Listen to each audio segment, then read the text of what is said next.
Hello students, आज हम start करेंगे एक्सरसाइज 1 क्लास 11th मैथमेटिक्स समुच्चय, जिसे हम सेट्स कहते हैं।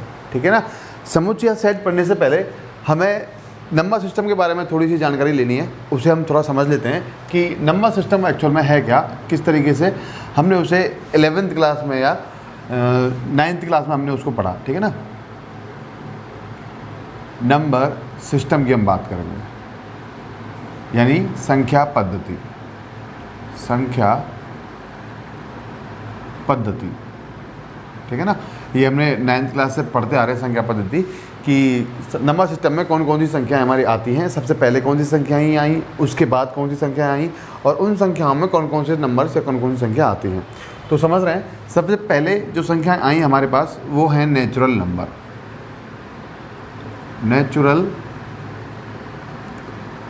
नंबर, ठीक है ना, जिसे हम कहते हैं प्राकृत संख्याएं। प्राकृत संख्या, और इसका नोटेशन है, इसे हम प्रदर्शित करते हैं कैपिटल N से। तो हमें ये नोटेशन याद रखना है कि किस नोटेशन से हम इसे रिप्रेजेंट कर रहे हैं।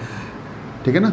तो सबसे पहले जो संख्याएं आई हैं वो संख्याएं हैं नेचुरल नंबर या प्राकृत संख्याएं। अच्छा, ये संख्याएं कहाँ से स्टार्ट होती हैं? ये संख्याएं स्टार्ट होती हैं भाई 1 से।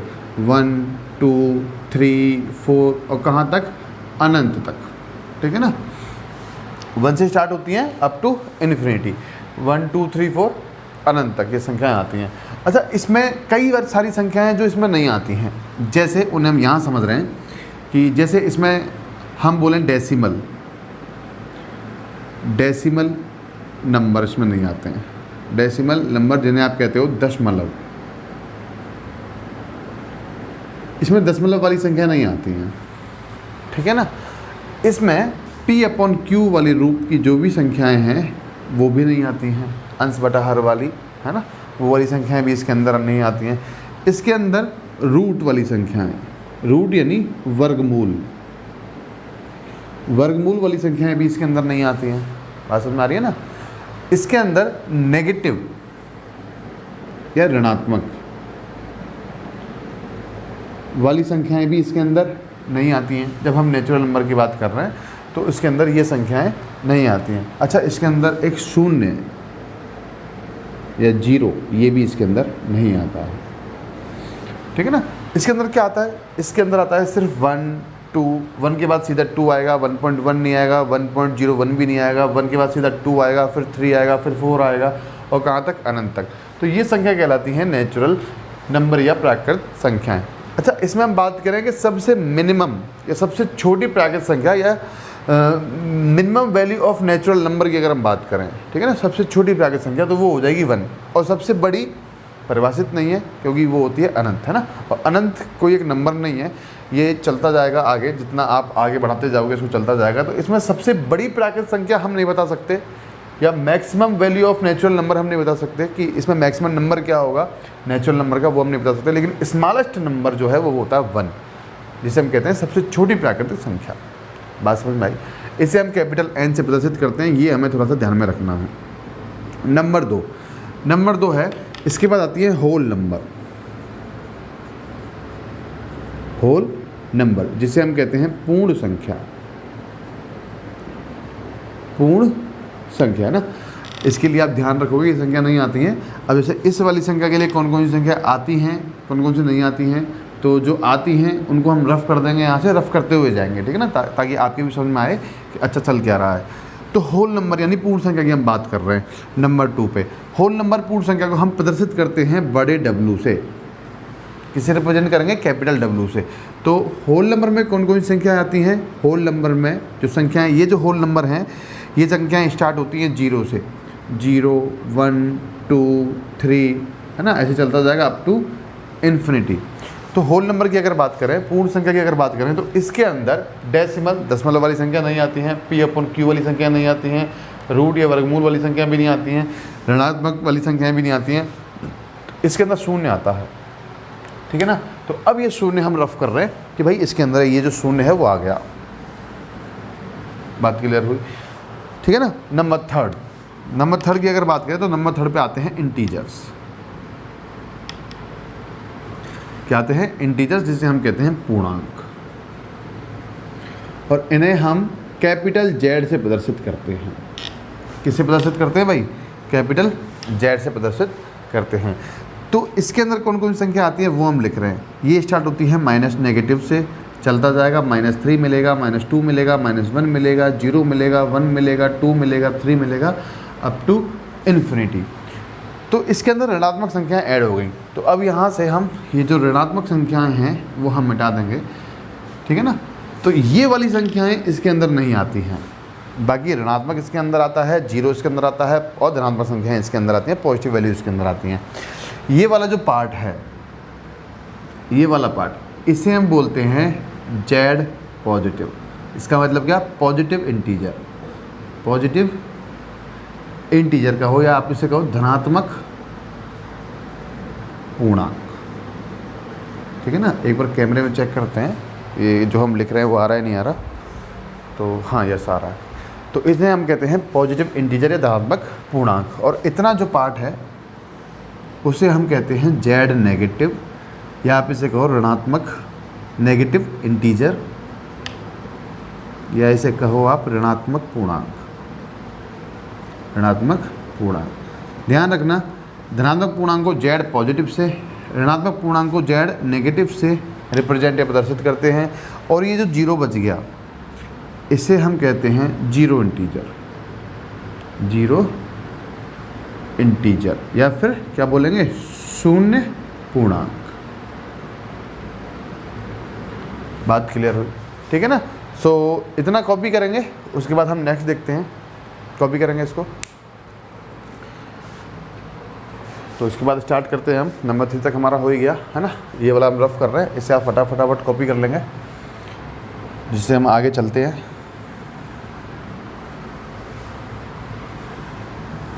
पूरा रफ कर देंगे हम, ठीक है ना। ठीक है।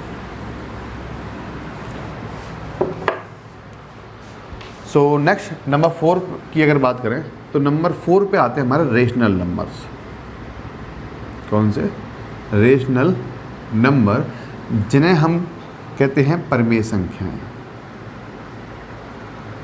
परमेय संख्या या फिर परमेय संख्या, ठीक है ना। और परमेय संख्याओं को या रेशनल नंबर को हम रिप्रेजेंट करते हैं कैपिटल क्यू से। किससे रिप्रेजेंट करते हैं भाई? कैपिटल क्यू से। अच्छा, रेशनल नंबर होते कौन से हैं? P/Q वाले। कौन से होते हैं रेशनल नंबर? जिन्हें हम P/Q के रूप में ले सकते हैं, और जहाँ पर Q जो है वो नॉट इक्वल टू क्या मिले? 0 मिले।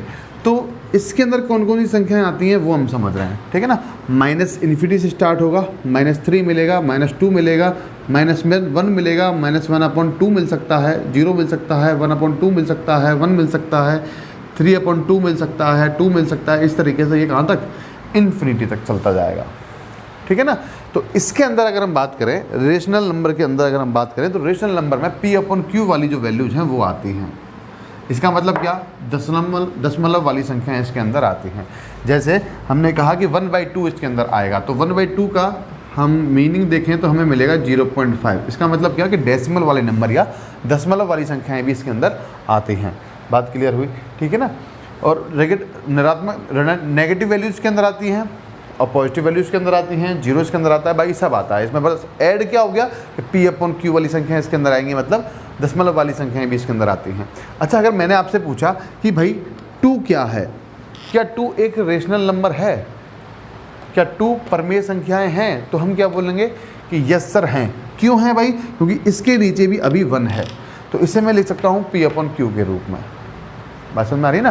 जैसे मैंने पूछा कि 1.5 क्या है, 1.5 आप बोलोगे सीधा कि दशमलव वाली संख्याएं हैं, तो इसका मतलब ये रेशनल नंबर है, परमेय संख्या है। लेकिन इसे हम P/Q के रूप में ले सकते हैं, तो यस ले सकते हैं। क्या लिखेंगे? 3/2। बात क्लियर हो गई, ठीक है ना। तो ये हो गई हमारी रेशनल नंबर या परमेय संख्याएं। इसके बाद आती हैं इर्रेशनल नंबर, नंबर 5। इसके बाद आते हैं इर्रेशनल नंबर। इर्रेशनल नंबर जिन्हें हम कहते हैं अपरिमेय संख्याएं।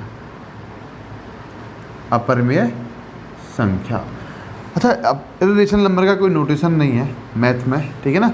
और इसमें बस हम इतना समझेंगे कि इसके अंदर इर्रेशनल नंबर में रूट वाली संख्याएं आती हैं। रूट वाली संख्याएं आती हैं, ठीक है ना, या फिर हम बोलें कि वर्गमूल वाली संख्याएं आती हैं, वर्गमूल वाली संख्याएं भी इसके अंदर आती हैं इर्रेशनल नंबर में, ठीक है ना। क्या आती हैं? रूट वाली संख्याएं या वर्गमूल वाली संख्याएं भी इसके अंदर आती हैं। मतलब इसके अंदर क्या आ जाएगा भाई? √2 आ जाएगा, √5 आ जाएगा, ठीक है ना, √3 आ जाएगा। तो ये वो जो संख्याएं हैं इसके अंदर पाई भी आता है, ई आता है, ई मतलब एक्सपोनेंशियल, एक्सपोनेंशियल बोलो या फिर इसे बोलो चरघातांकीय, ठीक है ना। तो इसके अंदर पाई हमने पढ़ा है 22/7, ये भी इसके अंदर आता है, ई इसके अंदर आता है। तो इर्रेशनल नंबर में सिर्फ वर्गमूल या रूट वाली संख्याएं ऐड हो जाती हैं, ठीक है ना। अगर ये ऐड हो गई तो इसका मतलब क्या कि हम इसे कहते हैं इर्रेशनल नंबर या अपरिमेय संख्याएं। इसके बाद अगर हम बात करें नंबर 6 की, ठीक है ना, इधर समझ लेते हैं। तो नंबर 6 पे आती है हमारी रियल नंबर्स। कौन से? रियल नंबर, जिन्हें हम कहते हैं वास्तविक संख्याएं, वास्तविक संख्या। और वास्तविक संख्याओं को हम प्रदर्शित करते हैं भैया कैपिटल आर से। किससे रिप्रेजेंट करेंगे? कैपिटल आर से। तो इसके अंदर कौन सी संख्याएं आती हैं? हम बात कर रहे हैं रियल नंबर की। तो रियल नंबर में rational number plus irrational number दोनों ही आते हैं, ठीक है ना। क्या कह रहे हैं हम? परिमेय संख्याएं, परिमेय संख्या प्लस अपरिमेय संख्या,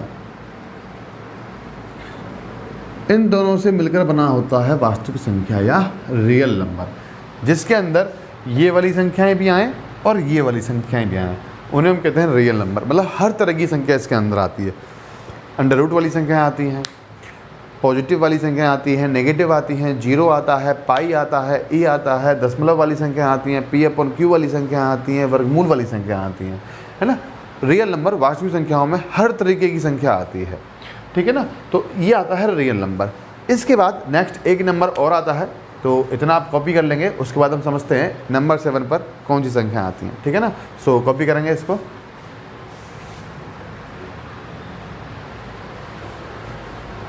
कॉपी करेंगे भैया फटाफट, ठीक है ना, मिटा रहे हैं।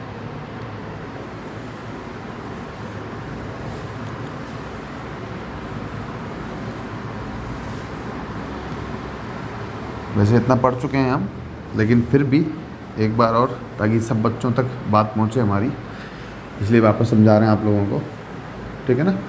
तो नंबर 7 की बात करेंगे। सो नंबर 7 पर आती है हमारे कॉम्प्लेक्स नंबर। क्या आते हैं भाई? कॉम्प्लेक्स नंबर, जिन्हें हम कहते हैं सम्मिश्र संख्या। क्या कहते हैं? सम्मिश्र संख्या, जिन्हें हम कैपिटल C से रिप्रेजेंट करेंगे। किससे करेंगे? कैपिटल C से रिप्रेजेंट करेंगे। अच्छा, सम्मिश्र संख्या जो है वो मिलकर बनी होती है वास्तविक संख्या, वास्तविक संख्या प्लस काल्पनिक संख्या, काल्पनिक संख्या। क्या मतलब समझे? कि real number plus imaginary number से मिलकर जो संख्याएं बनती हैं उन्हें हम कहते हैं कॉम्प्लेक्स नंबर। क्या कहते हैं? कॉम्प्लेक्स नंबर या सम्मिश्र संख्या, ठीक है ना। तो ये इम्पोर्टेंट है सम्मिश्र संख्या के लिए कि उसमें वास्तविक संख्या भी हो और काल्पनिक संख्या भी हो, रियल नंबर भी हो और इमेजिनरी नंबर भी हो। जैसे अगर हम एग्जांपल दें तो हमने बोला कि 3 + 5 आयोटा, तो यह है अपना आयोटा, ठीक है ना। जिस नंबर में आयोटा लगा हुआ है, जैसे यहाँ लगा हुआ है 5 आयोटा, तो इसे हम कहेंगे इमेजिनरी नंबर। जहाँ पर आयोटा लग गया वहाँ पर उसे हम कहेंगे इमेजिनरी नंबर या काल्पनिक संख्या, ठीक है ना। और ये वाला जो 3 है इसे हम क्या कह रहे हैं? Real number. ये तो रियल नंबर है ना, रियल नंबर कहो या फिर इसको क्या कहो? वास्तविक संख्या, बात समझ में आई? ठीक है ना।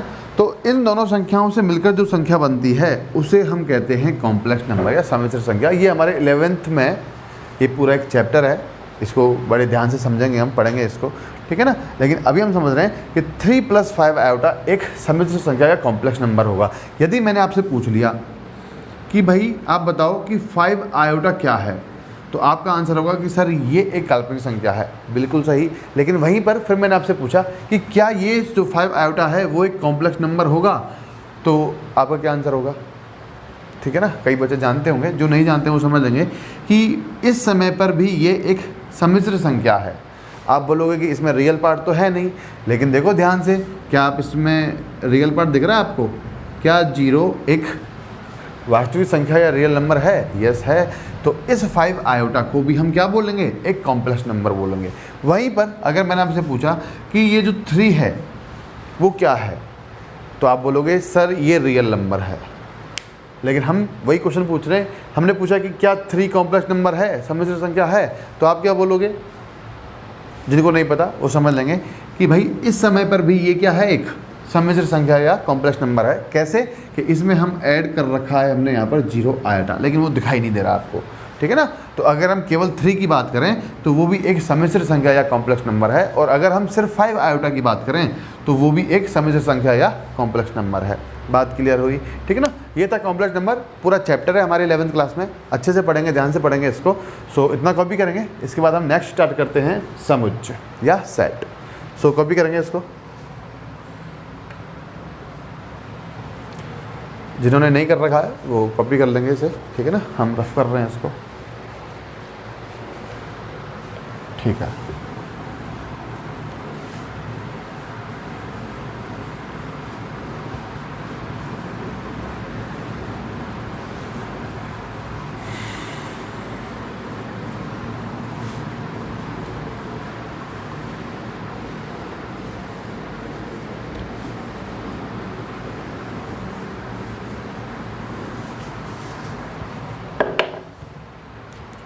सो नेक्स्ट बात करेंगे सेट या समुच्चय की, कि समुच्चय या सेट होता क्या है। तो सबसे पहले एक छोटी सी डेफिनेशन है, उसको हम समझ लेते हैं।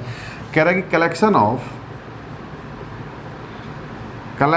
Of well defined objects, collection of well defined objects is called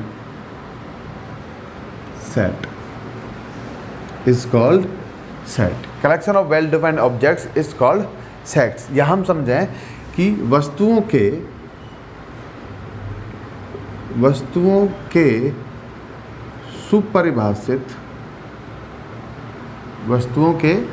सुपरिभाषित संग्रह को क्या कहते हैं भैया? समुच्चय कहते हैं, समुच्चय कहते हैं। तो क्या मतलब समझे इससे, है ना। हमें कलेक्शन का मतलब पता है, हमें ऑब्जेक्ट्स का मतलब से पता है, ऑब्जेक्ट्स क्या हो गए? वस्तु हो गई, इज कॉल्ड सेट, ये सब पता है। लेकिन हमें नहीं पता कि सर वेल डिफाइंड का मीनिंग क्या हुआ, या हम बात करें कि सर सुपरिभाषित का मतलब क्या हुआ। ये दोनों ही एक ही मतलब है, वेल डिफाइंड या सुपरिभाषित। तो इसका मीनिंग हम समझ रहे हैं। तो इसके लिए एक छोटा सा एग्जाम्पल लेंगे। जैसे मैंने एक एग्जाम्पल लिया कि set of all natural number, set of all natural number, या मैंने आपसे कहा क्या कह रहे हैं हम?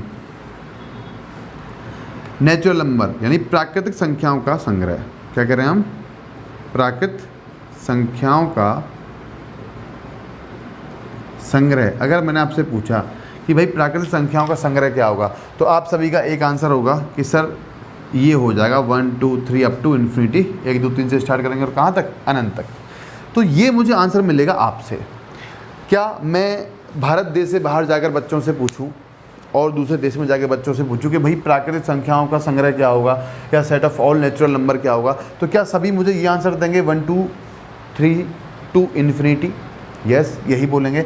इसका मतलब क्या कि ये एक यूनिवर्सल ट्रुथ है या सार्वजनिक सत्य है कि जो नेचुरल नंबर है वो 1 से स्टार्ट होगा और अनंत तक जाएगा, और यही संग्रह या यही कलेक्शन होता है नेचुरल नंबर्स का। हर आदमी, हर इंसान यही मेरे को जवाब देगा कि नेचुरल नंबर होते हैं 1 टू इन्फिनिटी। सही बात है। तो इसी शब्द को हम कह रहे हैं वेल डिफाइंड या सुपरिभाषित, जो मुझे यूनिवर्सल ट्रुथ मिले, सबसे मुझे एक ही आंसर मिले। वहीं पर अगर दूसरा एग्जांपल मैं बोलूँ आपसे कि best player of Indian cricket team, best player of Indian, इसको करेक्शन कर लेना, इंडियन क्रिकेट टीम। यहां हमसे पूछ रहे हैं कि भारतीय क्रिकेट टीम के श्रेष्ठ बल्लेबाज नहीं, श्रेष्ठ क्या करें, खिलाड़ी की बात कर रहे हैं। भारतीय क्रिकेट टीम के श्रेष्ठ खिलाड़ी या best player of Indian cricket team की अगर हम बात कर रहे हैं, अगर हमने आपसे पूछा कि आपके बेस्ट प्लेयर क्या हैं, तो आप में से एक बोलेगा कि सर मेरे जो बेस्ट प्लेयर हैं वो हैं कोहली। सबसे पहले कोहली का ही नाम आएगा आपके मुंह से, फिर हो सकता है धोनी का नाम आ जाए, फिर हो सकता है किसका नाम आ जाए, किसका, रैना का नाम आ जाए, मान लो कि रैना है। ये तो हो गया आपका आंसर। मान लो मैंने किसी और बच्चे से पूछा तो हो सकता है कि वो बोले कि सर मेरे तो बैट्समैन जो है वो बेस्ट प्लेयर नहीं है, मेरे तो बेस्ट प्लेयर कौन है, जो बॉलर हैं। तो वो क्या बोलेगा कि जडेजा, ठीक है ना, वो क्या बोल सकता है, जडेजा आ गया, अश्विन, बात समझ में आ रही है ना। या फिर वो बोलेगा भुवनेश्वर।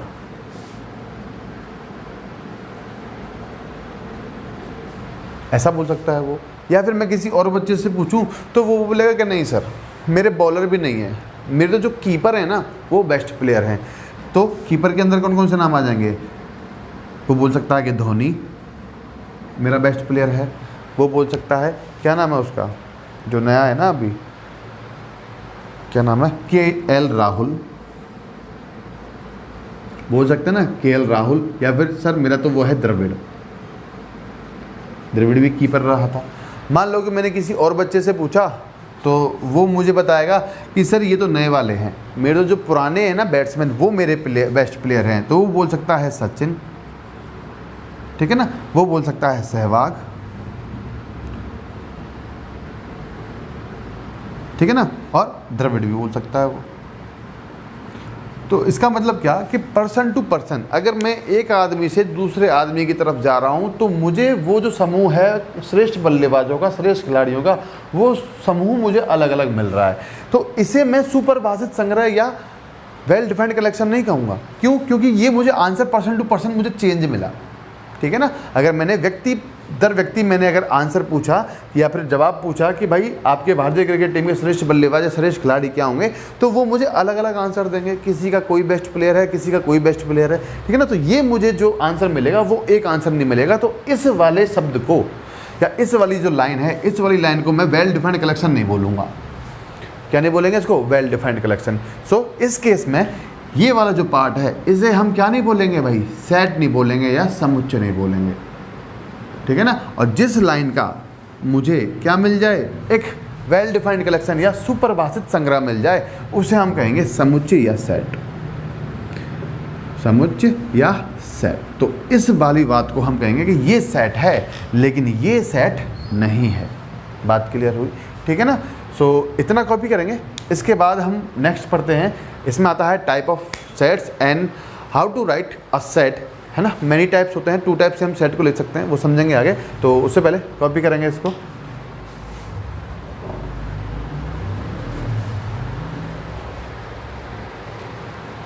मिटा दें, मिटा रहे हैं धीरे धीरे, है ना। कॉपी करते जाएंगे आप लोग, या फिर वीडियो पॉज करके भी कॉपी कर सकते हैं आप, ठीक है ना।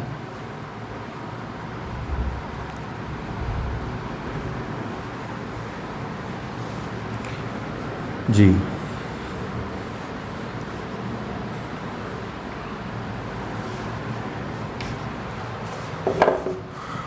सो इसके बाद है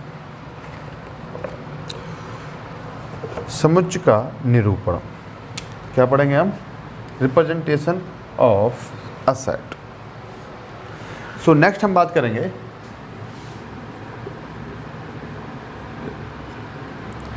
रिप्रेजेंटेशन ऑफ अ सेट, ठीक है ना, या फिर इसे कहें समुच्चय का निरूपण। टू टाइप से हम सेट को लिख सकते हैं। नंबर वन है set builder form. Set builder form, या फिर आप इसे कहो समुच्चय निर्माण रूप। क्या कह सकते हैं इसको? समुच्चय निर्माण रूप।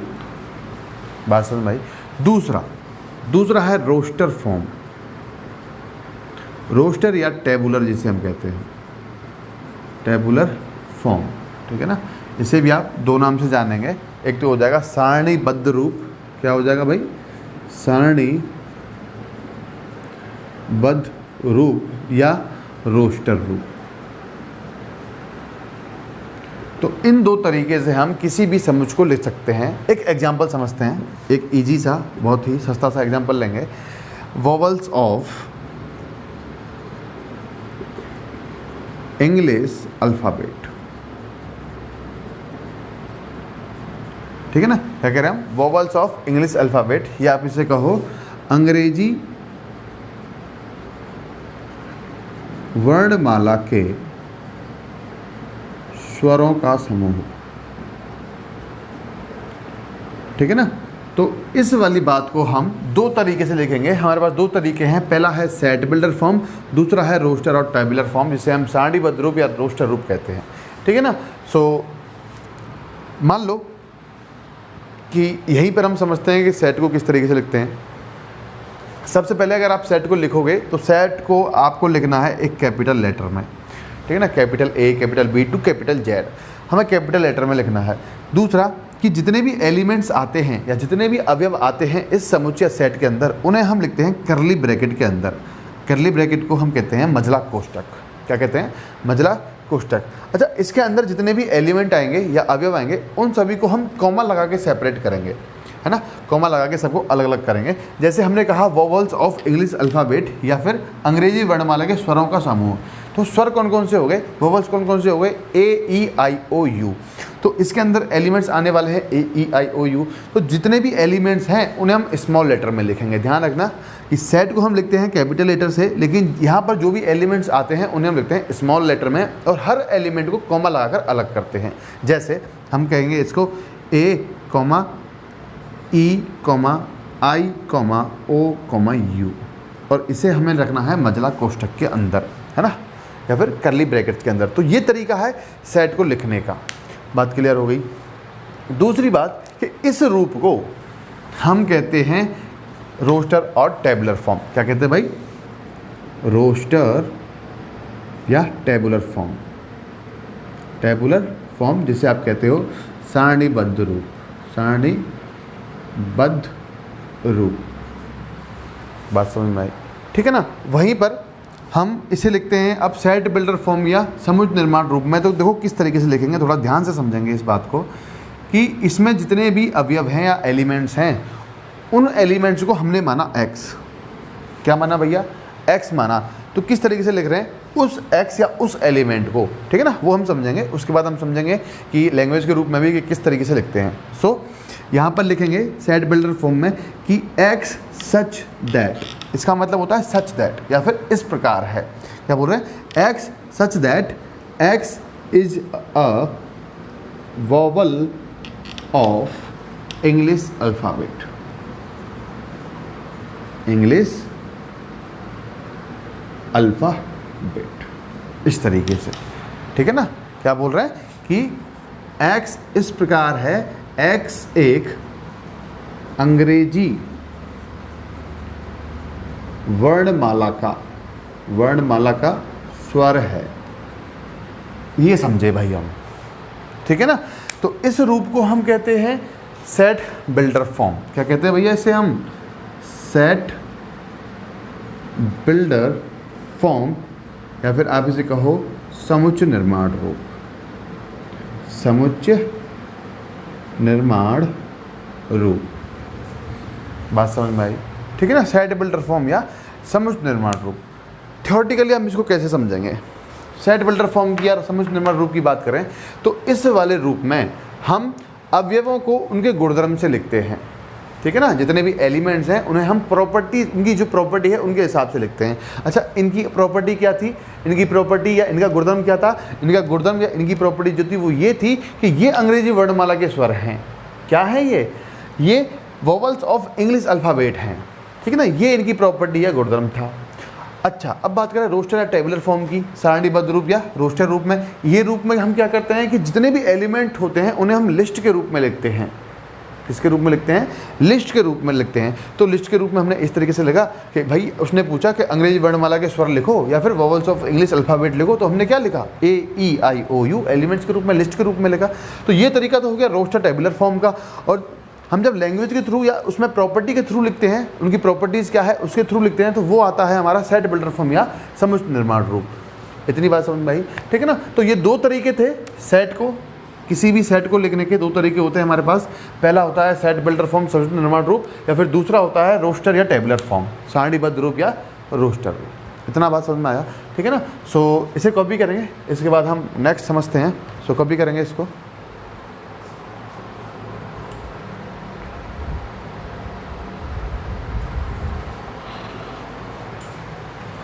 ठीक है ना। कॉपी कर लेंगे, मिटा रहे हैं।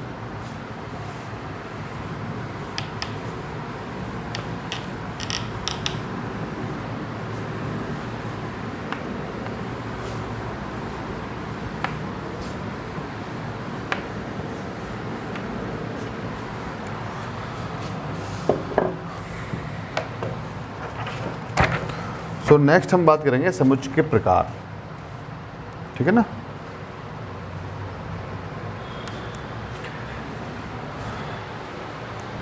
सो नेक्स्ट हम बात करेंगे समुच्चय के प्रकार या टाइप ऑफ सेट्स। समुच्चय के प्रकार, या फिर हम लिख रहे हैं टाइप ऑफ सेट्स, ठीक है ना। कि कितने प्रकार के समुच्चय होते हैं वो हम समझ रहे हैं, type of sets. So number one आता है नल सेट। नल सेट जिसे आप कहते हो एम्प्टी सेट, एम्प्टी सेट, है ना। इसे हम रिक्त समुच्चय के नाम से भी जानते हैं। कैसे? रिक्त समुच्चय। अच्छा, जैसा नाम है वैसा ही काम है, ठीक है ना। रिक्त समुच्चय क्या हो जाएगा? ऐसा समुच्चय जिसमें एक भी अवयव उपस्थित ना हो रिक्त समुच्चय कहलाता है। क्या समझे? कि set in which any element does not present, ठीक है ना। जिसमें एक भी अवयव या एक भी एलिमेंट प्रेजेंट ना हो, ऐसे सेट को, ऐसे समुच्चय को हम कहते हैं नल सेट या एम्प्टी सेट। बात क्लियर हुई? नल सेट या एम्प्टी सेट को हम रिप्रेजेंट करते हैं इस तरीके से, ओनली करली ब्रैकेट। इसका मतलब क्या हो गया कि ये एक नल सेट या एम्प्टी सेट या रिक्त समुच्चय है, ठीक है ना। या फिर हम इसे लिखें A=5। इस फाई का मीनिंग भी है, इस फाई का मीनिंग भी यही है कि ये एक नल सेट या एम्प्टी सेट है जिसमें एक भी एलिमेंट या अवयव उपस्थित नहीं है या प्रेजेंट नहीं है, ठीक है ना। अच्छा, एक बात और ध्यान देना कि A= हमने कहा इस तरीके से, तो ये जो सेट है वो नल सेट नहीं कहलाएगा, क्योंकि इसके अंदर एक एलिमेंट है और वो कौन सा है? 0। एक अवयव उपस्थित है ना इसमें, कौन सा? 0। तो इसे हम नल सेट नहीं बोलेंगे। दूसरी बात कि हम लिखें कि A=5, क्या लिखा हमने बदला कोष्ठक में, करली ब्रैकेट में 5 लिखा, तो इसे भी हम क्या नहीं बोलेंगे? नल सेट या एम्प्टी सेट नहीं बोलेंगे। क्यों नहीं बोलेंगे? क्योंकि इसके अंदर भी एक एलिमेंट प्रेजेंट है, कौन सा? 5, ठीक है ना। सो रिक्त समुच्चय या नल एम्प्टी सेट या नल सेट कौन सा होता है? ऐसा समुच्चय जिसमें एक भी अवयव उपस्थित ना हो। Set in which any element does not present is called null set और एम्प्टी सेट। रिक्त समुच्चय उसे हम कहते हैं जिसमें एक भी अवयव उपस्थित ना हो, ठीक है ना। तो ये तो हमारा था नल सेट या रिक्त समुच्चय। इसके बाद नेक्स्ट जो सेट है वो आता है सिंगलटन सेट या एकल समुच्चय। क्या बोल रहे हैं? नंबर सेकंड पे आता है सिंगलटन सेट। सिंगलटन सेट आप इसे कहो, या फिर आप इसे कहो, क्या कहो? एकल समुच्चय।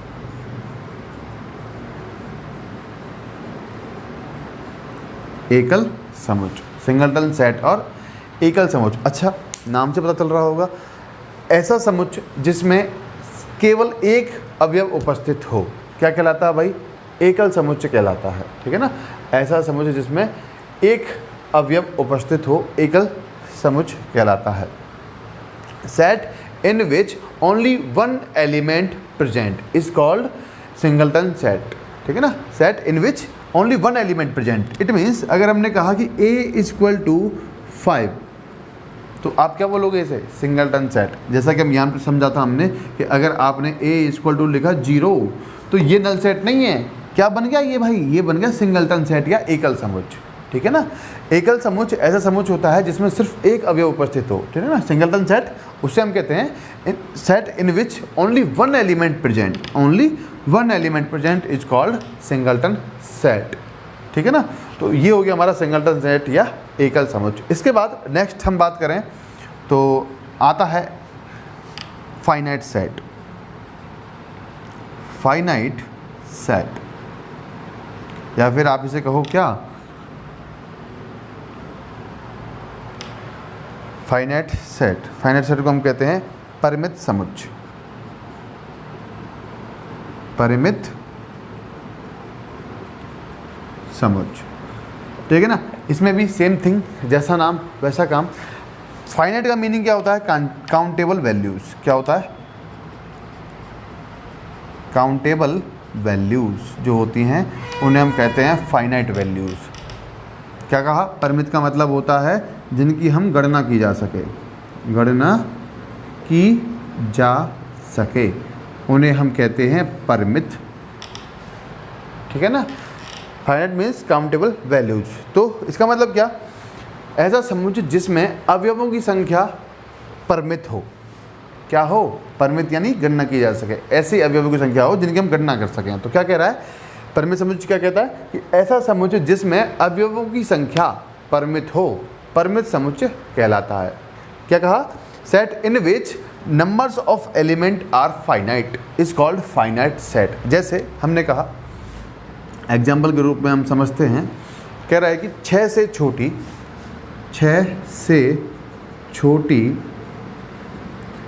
प्राकृत संख्याओं का संग्रह, ठीक है ना। क्या समझे?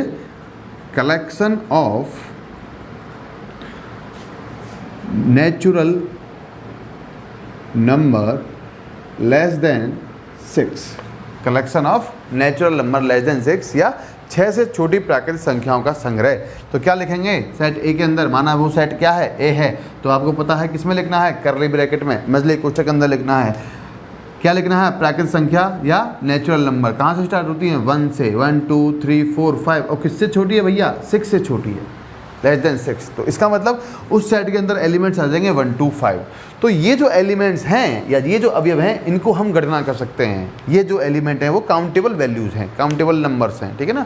इन्हें हम काउंट कर सकते हैं। तो ऐसे सेट को हम कहते हैं फाइनाइट सेट। बात क्लियर हुई? ठीक है ना। ये तो हो गया आपका फाइनाइट सेट या परिमित समुच्चय। इसके बाद नेक्स्ट हम पढ़ते हैं इनफाइनाइट सेट या अपरिमित समुच्चय। सो उससे पहले कॉपी करेंगे इसको।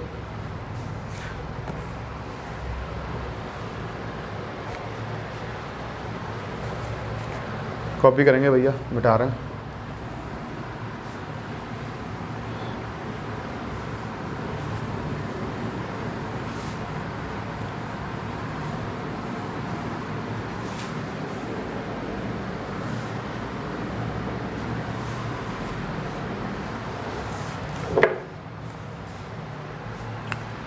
सो नेक्स्ट नंबर 4 है इनफाइनाइट सेट।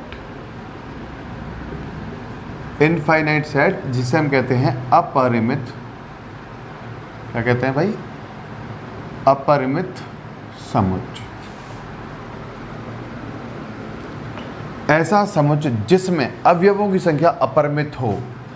अपरिमित का मीनिंग क्या हो गया? जिनकी हम गणना ना कर सकें। इनफाइनाइट मतलब अनकाउंटेबल वैल्यूज, जिन्हें हम काउंट ना कर सकें, ठीक है ना, उन्हें हम कहते हैं इनफाइनाइट वैल्यूज। तो अपरिमित समुच्चय ऐसा समुच्चय जिसमें अवयवों की संख्या अपरिमित हो। अवयवों की संख्या क्या हो? अपरिमित हो। Infinite set in which numbers of element are infinite is called infinite set, ठीक है ना। जैसे एग्जाम्पल के रूप में इसको समझते हैं। एग्जाम्पल बोल दिया हमने कि यही बोल लेते हैं प्राकृत संख्याओं का संग्रह। क्या कहा हमने? Collection of all natural numbers, collection of all natural number. तो क्या लिखेंगे सेट ए के अंदर? नेचुरल नंबर आपको पता है कैपिटल एन से रिप्रेजेंट करते हैं, तो आप इसको कैपिटल एन से भी लिख सकते हो, ठीक है ना, या फिर आप इसको ए से भी लिख सकते हो, कोई दिक्कत नहीं है। तो क्या लिखेंगे 1 2 3 कहाँ तक? Up to infinity. तो इस सेट एन के अंदर जो नंबर्स ऑफ एलिमेंट्स हैं वो क्या है? इनफाइनाइट या अपरिमित हैं। तो ऐसे समुच्चय, ऐसे सेट को हम कहते हैं अपरिमित समुच्चय या इनफाइनाइट सेट। बात क्लियर हुई? सो नंबर 5 आता है इक्वल सेट। इक्वल सेट कहो या आप इसे कहो समान समुच्चय। क्या कहा हमने? इक्वल सेट या समान समुच्चय। समान समुच्चय, जैसा नाम वैसा काम, चलता आ रहा है, वही समझेंगे। समान समुच्चय कह रहा है कि ऐसे समुच्चय, ऐसे दो समुच्चय जिसमें अवयवों की संख्या क्या हो? समान हो। उसके साथ ही साथ अवयवों की संख्या समान होनी चाहिए। दूसरी बात, अवयव भी समान होने चाहिए। Equal set in which numbers of elements are equal, numbers of elements are equal and elements will be same। ठीक है ना, एलिमेंट्स भी सेम होने चाहिए और नंबर ऑफ एलिमेंट्स भी क्या होने चाहिए? इक्वल होने चाहिए। जैसे मैंने आपके सामने लिखा सेट ए इक्वल टू 1, 2, 3 लिखा। मैंने सेट बी आपके सामने लिखा इन set builder form x such that X is a natural, ठीक है ना। थोड़ा सेट बिल्डर फॉर्म या समुच्चय निर्माण रूप के रूप में लिख रहे हैं ताकि दोनों सेट आपको अलग अलग दिखें। क्या कहा? B equal to X such that X is a natural number less than 4। ठीक है ना, क्या समझ रहे हैं? हमने क्या लिखा? एक्स इस प्रकार है कि एक्स एक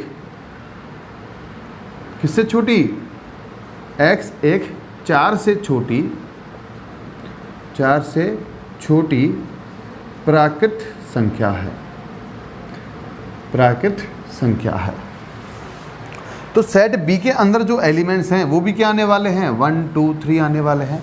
तो इस केस में set A and set B क्या हो जाएंगे? इक्वल सेट या समान सेट हो जाएंगे, समान समुच्चय हो जाएंगे। क्यों हो जाएंगे? क्योंकि नंबर्स ऑफ एलिमेंट कितने हैं? 3 एंड एलिमेंट्स भी क्या है भैया? एलिमेंट्स भी क्या हैं? एलिमेंट्स भी सेम है। ठीक है ना। तो ऐसे सेट को हम कहते हैं इक्वल सेट या समान समुच्चय। एक बात और कि यदि सेट ए जो मैंने यहाँ पे लिखा 1, 2, 3, अगर मान लो मैं सेट ए को इस तरीके से लिखता 2, 1, 3, तो इस केस में भी ये क्या है? एक ही बात है। आप एलिमेंट्स को जहाँ चाहे वहाँ लिख सकते हो। इसमें जो ऑर्डर है ना वो मैटर नहीं करता, क्रम निर्भर नहीं करता कि क्रम से हम लिखें। एलिमेंट्स को आप कैसे भी लिख सकते हो, लेकिन एलिमेंट्स होने सेम चाहिए। जैसे 1 2 3 सो 1 2 3, ठीक है ना। एलिमेंट्स को आप आगे पीछे लिख सकते हो, उससे फ़र्क नहीं पड़ता सेट के अंदर, समुच्चय के अंदर। तो ये बात हमने समझी, ठीक है ना। सो इतना कॉपी करेंगे, उसके बाद हम नेक्स्ट समझते हैं। सो कॉपी करेंगे इसको।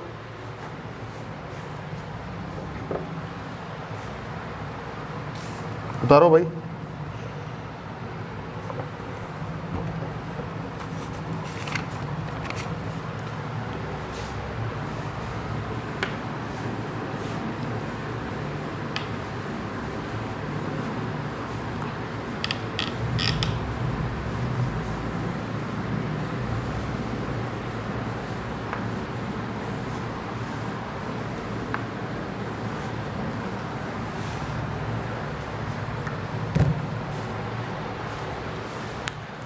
सो नेक्स्ट हम बात करेंगे एप्सिलॉन की, ठीक है ना। एप्सिलॉन का सिंबल होता है ये, इसे हम कहते हैं एप्सिलॉन, ठीक है ना। ग्रीक अल्फ़ाबेट है ये। तो एप्सिलॉन का मैथ में हम मीनिंग समझ रहे हैं। मैथ में मीनिंग होता है बिलोंग्स टू, ठीक है ना। इंग्लिश में बोलते हैं बिलोंग्स टू और हिंदी में बोलते हैं सदस्य है। तो इसका जो यूज है वो थोड़ा सा हम समझ रहे हैं साइड में कि इसका यूज क्या है। जैसे हमने मान लो कि सेट ए लिखा अंग्रेजी वर्णमाला के स्वरों का समुच्चय A E I O U, ठीक है ना। वोवल्स ऑफ इंग्लिश अल्फ़ाबेट, ये हमने समझा। तो अगर हमने पूछा कि ई जो है क्या वो सदस्य है ए का, तो उसको हम किस तरह लिख देंगे कि ई बिलोंग्स टू या ई सदस्य है ए का, इस तरीके से हम समझ रहे हैं, ठीक है ना। क्या बोलेंगे इस बात को कि ई सदस्य है ए का, ठीक है ना, ई बिलोंग्स टू ए, ऐसा हम इसको समझ रहे हैं। ये इसका मीनिंग क्या है, ई बिलोंग्स टू ए या ई सदस्य है ए का। वहीं पर अगर मैं बात करूं पी बिलोंग्स टू ए, क्या पी सदस्य है ए का, तो आप क्या कहोगे, नो सर। तो इस बात को हम यहाँ कैसे दर्शाएंगे, कैसे रिप्रेजेंट करेंगे, डज नॉट बिलोंग्स टू, इस तरीके से उस एप्सिलॉन को काटते हुए। तो क्या बोलेंगे इसे हम बोलेंगे पी सदस्य नहीं है ए का, है ना। क्या बोल रहे हैं, P does not belongs to A, क्या कहा हमने, P does not belongs to A. तो उस बात को हम इस तरीके से रिप्रेजेंट करेंगे कि P does not belongs to A and E belongs to A या E सदस्य है ए का। बात समझ में आई। तो एप्सिलॉन का जो मीनिंग है वो हम समझ रहे हैं यहाँ पर, ठीक है ना। तो ये बात हमने समझी। इसके बाद हम बात करेंगे कि सबसेट क्या होता है। सो कॉपी करेंगे इसको।